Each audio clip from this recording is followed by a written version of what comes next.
revolution. But that was the hottest thing on the block. That was, and by the way, if you go to any secular college right now in sociology or in political science, they will have you read Marx. People are still acting like that was a brilliant idea, and they make you read Marx. But we see what it did. And look at North Korea. How many guys want to go, hey, I think I'd like to go to North Korea. What a vacation spot, you know? Yeah, right.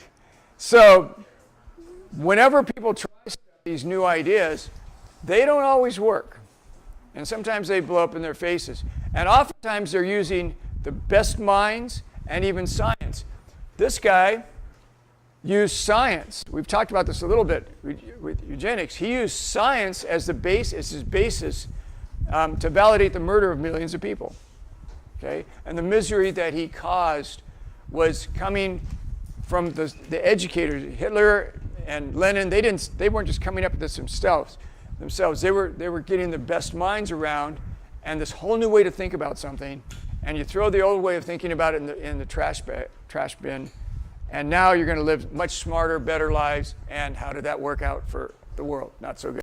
Okay, so Nietzsche said this. Nietzsche, by the way, was not a believer, but I thought he was pretty brilliant. He goes, if modern science provides an inadequate basis for the development of moral thought, and if modern science has undermined the authority of classical moral philosophy, you can read Christian worldthink, okay, and theology, what is left for humans to rely on in their quest to find moral guidance for their lives?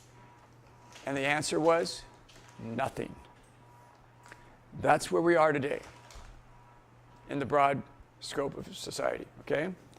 And particularly as we're refashioning the world into how we view about one of the most important ideas that humanity has shared in history. So here's your premise for the day.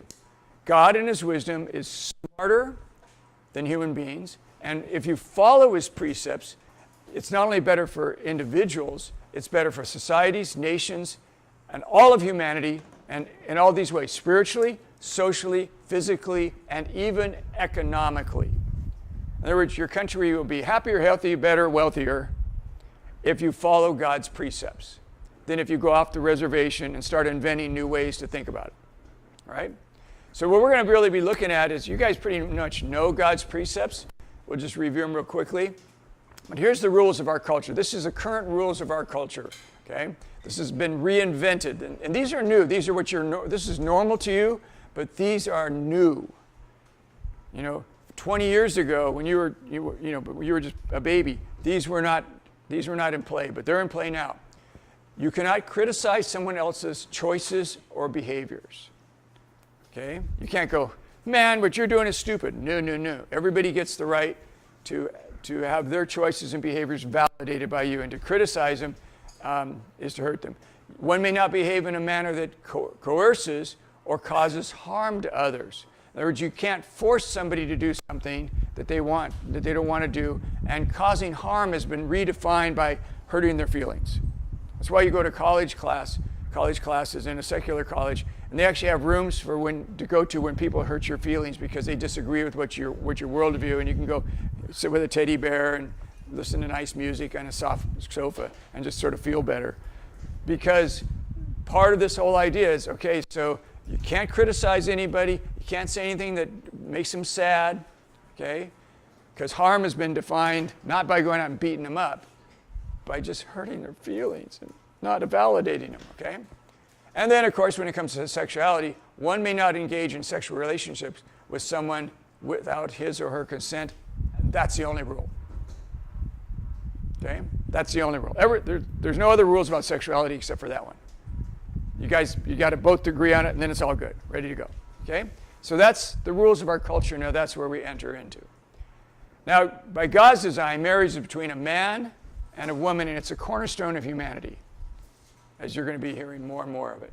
So it was his design, his plan, his principle, and it had some rules connected to it, okay? And God's wills for that cornerstone says, any sex outside of marriage, whether it's straight, gay, polygamous, polyamorous, all the other amorouses, any of those outside of the marriage is wrong. He stands against it. Marriage for anyone other than one man and one woman is wrong. Okay? And divorce, except in certain circumstances, is also wrong. Okay? So those are how God frames the idea of human sexuality. And we live in a culture that they just laugh at this stuff, you know? This is like granny stuff to them. And so they've gone out, and you could tell if you're a Sunday night, there's a price to pay. And Lex and her husband, they've got a price to pay they're paying a pretty heavy price for having gone off the reservation. All right, so our culture in the end thinks it's smarter than God. That's what it boils down to. But it's not, and I want to prove it to you by basically simple economics, dollars and cents, rather than reach for the moral thing, because that's real easy to do, and we can say, well, you know, that's your morality, that's not my morality, but let's just talk dollars and cents. In other words, whether it's smart to do from a pure, reasonable economic standpoint that anybody who can count can understand, okay? Simple economics. All right, so we'll start here. Right now in America, these numbers are going up, not down, by the way.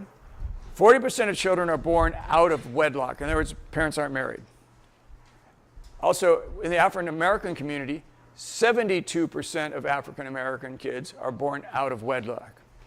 In 1964, only 7% of kids were born out of wedlock. You notice anything change? Changed radically. Okay? Especially in the black community. Black community actually had same numbers as white communities of people born out of wedlock back in the 50s and 60s. And right now, the black community has huge amount of people, but the white communities and the Mexican communities are fast approaching the black communities, okay, of kids born out of wedlock.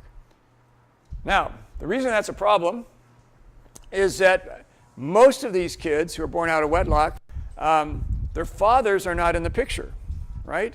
You might say, well, they lived together for a while, but oftentimes the fathers are not in the picture in the vast majority of those cases. And so the fathers take off, and even though there's laws that say that a man is responsible, if he's the father of a child, he has to pay child support and blah, blah, blah, blah, blah. All you got to do is move to another state, move down the road, and they're not going to throw him in jail. He'll get some letters in the mail, and he can just ignore them. And so what happens to a woman if she's got a kid by this guy, maybe a kid by that guy? What does a woman do? What's her options? I'm asking you.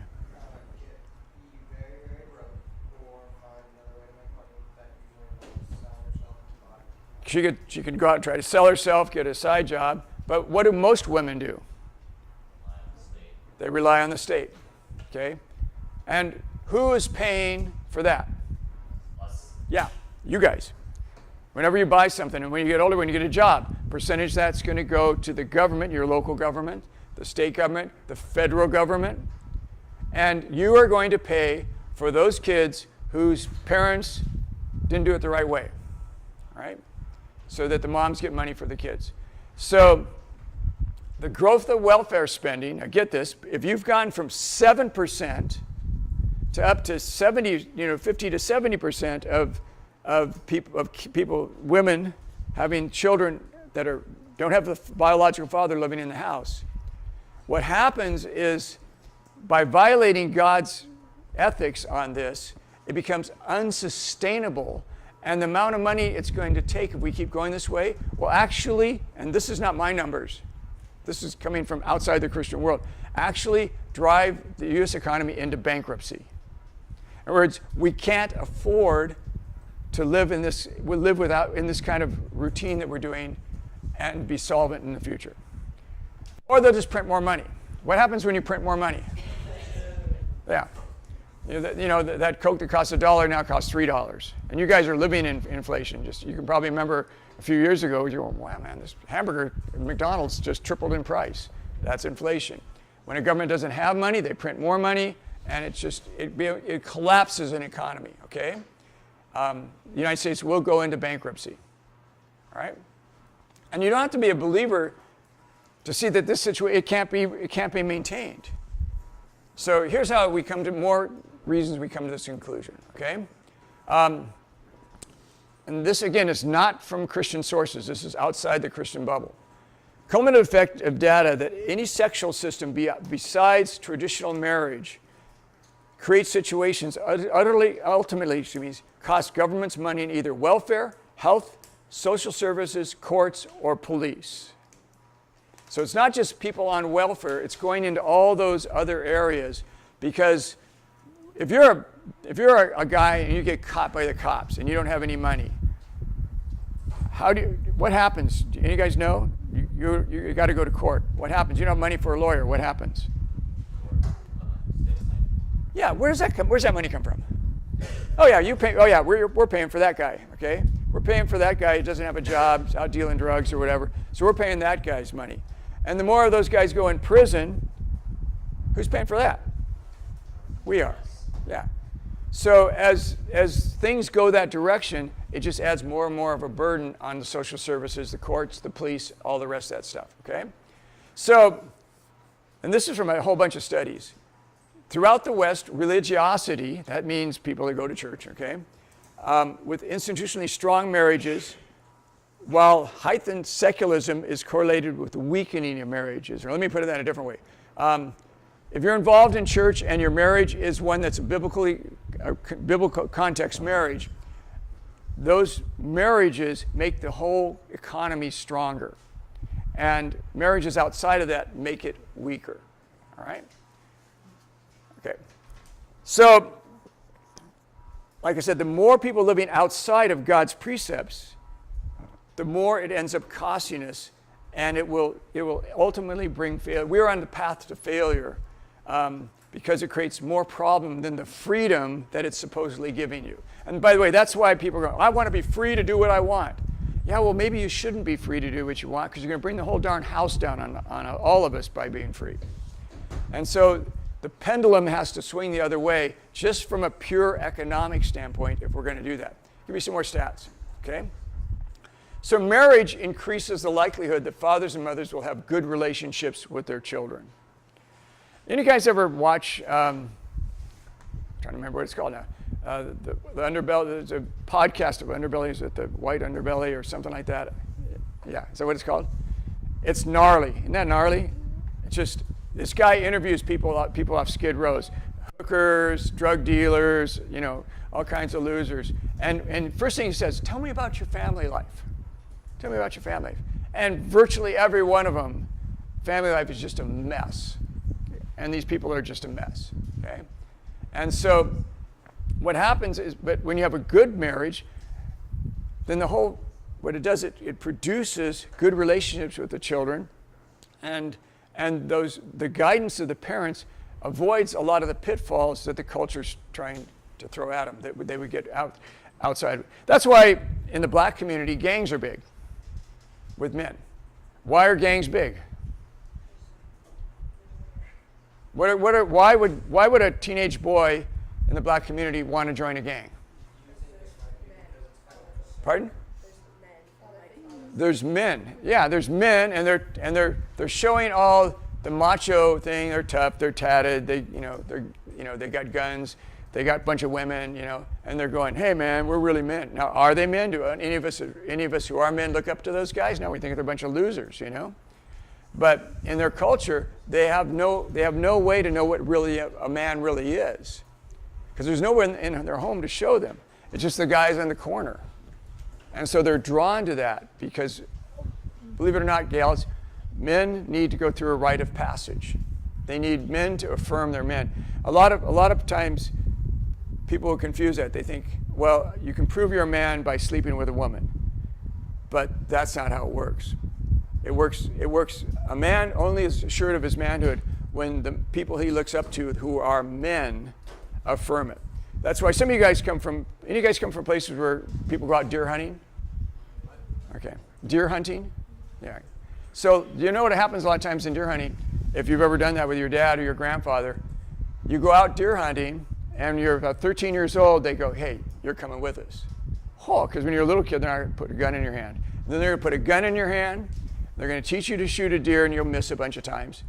But eventually, when you hit that first deer, when you shoot that first deer, if any of you have done that, what happens is really, really dramatic. Any guys have any experience with that or no?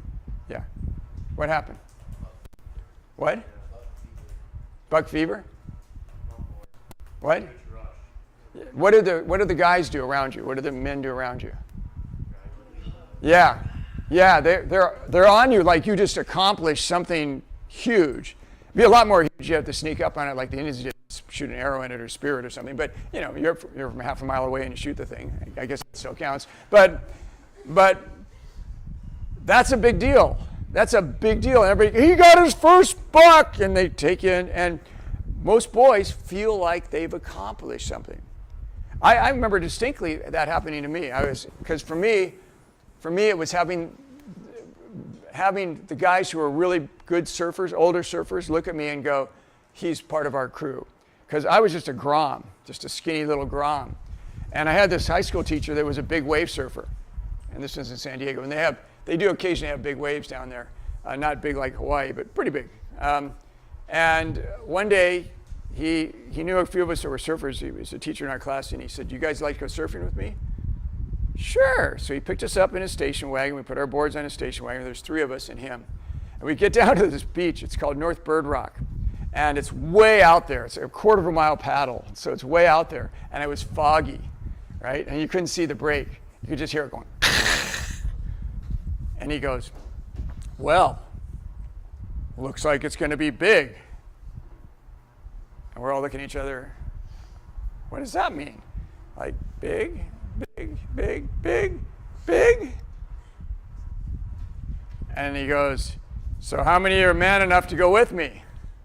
Oh no. He just threw that club down, Now what are we going to do? One guy was kind of going, I want to go, but my stomach doesn't feel real good. All of us didn't want to go. That guy stayed, and I remember following this guy, and it's foggy, right? You can just hear it cracking out there. And and that place only breaks when it's about 10 plus. So it had to be at least 10 feet plus, right? And we'd never surfed there before. We had no leashes, right? So you fall off, you swim to the beach. And as he jumps off, he goes, follow me. He jumps off the rock, paddles out.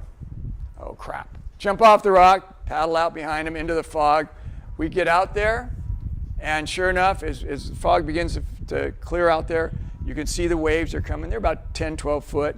And I caught one wave, scared the bejeebers out of me. But I caught one wave, and all the other guys out with me caught one wave too. And when we came in, I went out a boy. And I felt like I came in a man because he was going, hey man, you guys did it. And I went to school the next day, but I just served 10 plus, North Bird.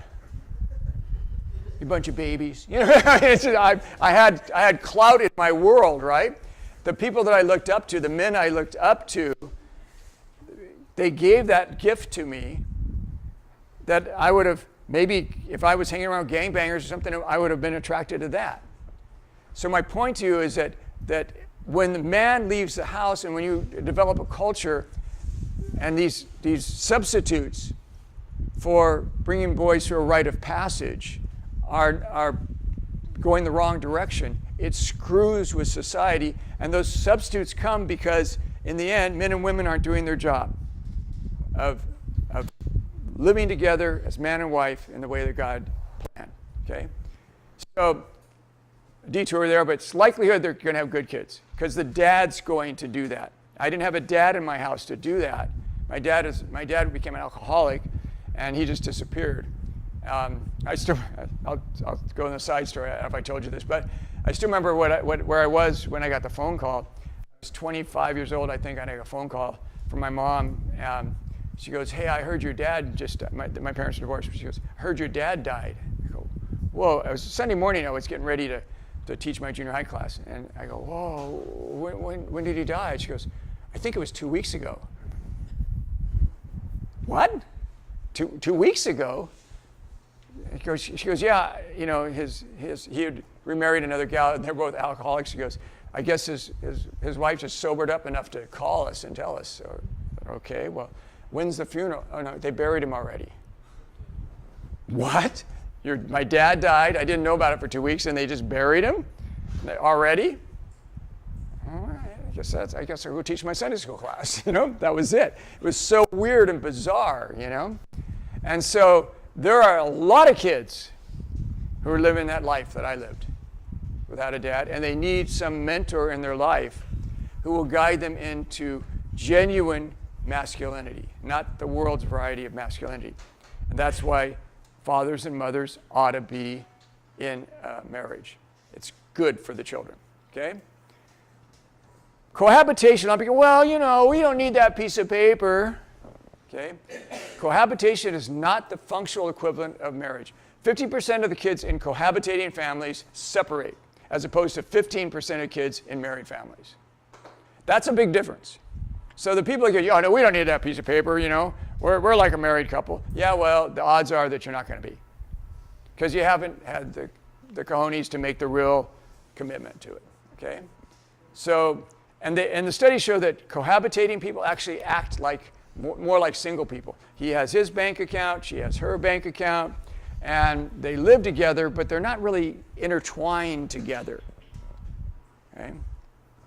In fact, a lot of cohabitating families, he's got an actually different address because she can't get child support if she's living with this guy. So his address is at his mother's house. He lives with the guy, and that way she can has the benefit of part of his salary for the rent, and she also gets benefit from the state. So there's a lot of that shenanigans going on. Okay. Growing up outside of an intact marriage increases the likelihood that children themselves will divorce and become unwed parents. The odds of that happening from a divorced family is they tend to replicate the disaster from home. Or they just, they have no guidance, so they get pregnant early, okay? And marriage has important, actually physiological, biosocial consequences for adults and children. So, for example, adolescent girls who grow up outside of an intact married home are significantly more likely to start menstruation early, have premature sexual activity, and result in teenage pregnancy. Okay, if they live outside, the odds are rolled that that's the way that it's going to go. Now, are there exceptions? Absolutely. There are exceptions on both sides of that thing, but we're talking percentage-wise, right? Economics is all about percentage. It's all about doing the numbers. And the numbers say, marriage, outside of marriage, you're gambling that this gal is going to end up not in some kind of issues. Okay? Divorce and unmarried, and being unmarried, childbearing increases poverty for both the children and the mothers. Most people who are under the poverty line, it's because they're not married. In fact, if any ethnic group, if they just do a few simple things, if they get married, don't have children until after they're married, they get married, then have children, and they get a job, they're likely to rise out of poverty. It's really simple. It's not rocket science. But you get any of those things backwards, and it tends to screw things up for people financially and end up being in poverty. All right? Parental divorce or failure to marriage increases school failures, not going to college, not achieving any kind of high status jobs. Are there exceptions to that? Yes. But again, we're talking about economics, so it's the probability, it's what the numbers show. The people that aren't going up the ladder economically or not making it through school, you can look back and see that they're probably coming from homes that marriage was not honored. Okay? Children live with their own two parents enjoy better physical health on the average than do children from any other kind of form. So in other words, it's not just about the economics, it's about the physical health. So you're healthier because when you have two parents than you are from a divorced family. Why do you think that is? Why do you think that kids from a divorced family are less healthy than from a together family? Yeah. Maybe like with one parent being the only person that's like checking in on you, it's more likely that you could, be neglected. Okay, you might be neglected. In what way, though? Like with food that's like nutritious, not just like. Sure. So think of it this way. Yeah, go ahead. Yep, yep. And think of it this way, just on the physical end again. If your mom's working a job, she's got a job, and you're at home, she's going to come home and she's going to probably be in a budget, real tight budget. So maybe she'll bring home burgers from McDonald's or something. You'd be amazed how many people who are in poverty are eating fast foods and things like that, or eating prepared foods, stuff that is kind of junk food. They eat a lot of junk food, and so the kids suffer from that. More likely to be obese, more likely to have dental problems. My wife is in public health dentistry, and she blows her mind when she looks in the mouth of some of these kids. Now, these kids are getting money. Their parents are getting money. Their mom is getting money, I should say, from the state and from the federal government.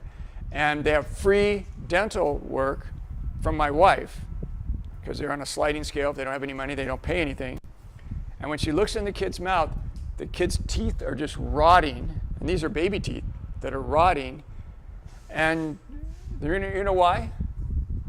Because the mom is putting soda pop in their bottle. Just because they like it, keeps them quiet. It's fast, it's easy, you know.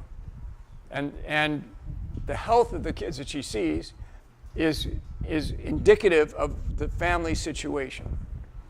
Okay? And by the way, who's paying my wife?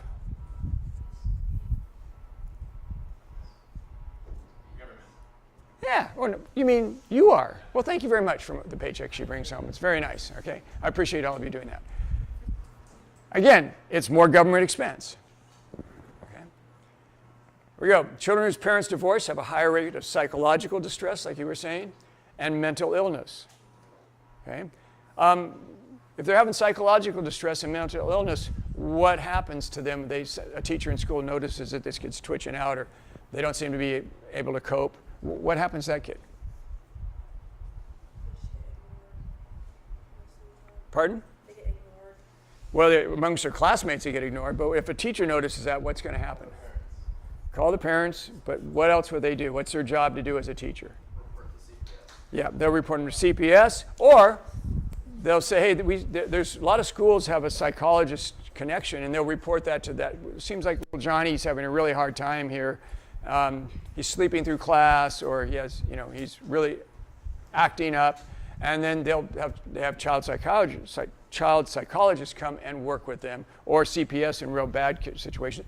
Who's paying for CPS? Who's paying for the child psychologist? Oh, really? You guys are really generous today. Okay. Boys raised in a single family home is more likely to engage in delinquent and criminal behavior. I sort of explained to you why. But their percentages are real high. And part of that is because, well, let's just talk about the role of a dad for a second. Okay? The role of a dad in a house is to sniff out especially for his boys, what they're doing and saying, you think you're going to do that in this house and still breathe? You know? I can't make you do it, but I can make you wish you had. Ever heard those words? Usually that's dad. That's dad. That's, son, we need to have a talk. Now, my mom could come and say to me, we're going to need to have a talk, and, She had no power over me, like no power whatsoever. The only thing she had power over was signing so I could get my driver's license.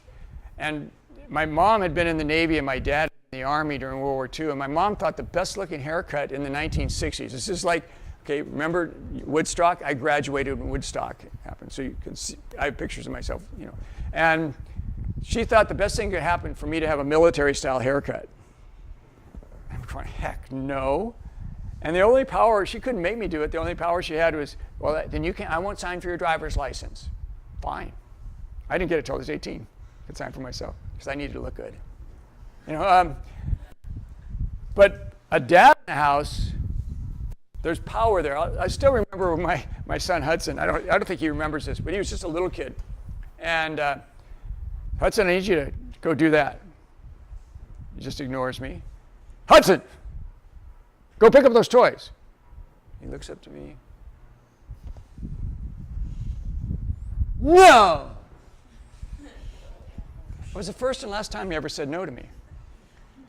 I walked right over, I picked him up. He was just a little guy too, and I pinned him against the wall at face level, you know.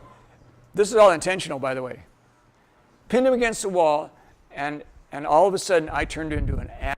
And I said, "What did you say to me?" This was all an act. He's starting to realize I just pulled the lion's whiskers. He said, "You never say no to me." Ah! He's crying, screaming. He never said no to me again. I scared the bejeebers out of him. Okay? His mom would say, "No, don't do that. No, you're going to get in trouble. No, that's how you deal with it. I deal with it like a man does, against the wall, you know." And it worked. It worked. What I'm pointing out to you is men discipline in different ways, right? They bring a different element into it. And guys will see that. And by the way, guys will do really smart things. Their girl hits about 12, and he looks at her and he goes, "Oh no, she's cute." And he'll go out and buy a cactus and put it outside her window. Do you not get that? Why would a dad put a cactus plant outside his daughter's window?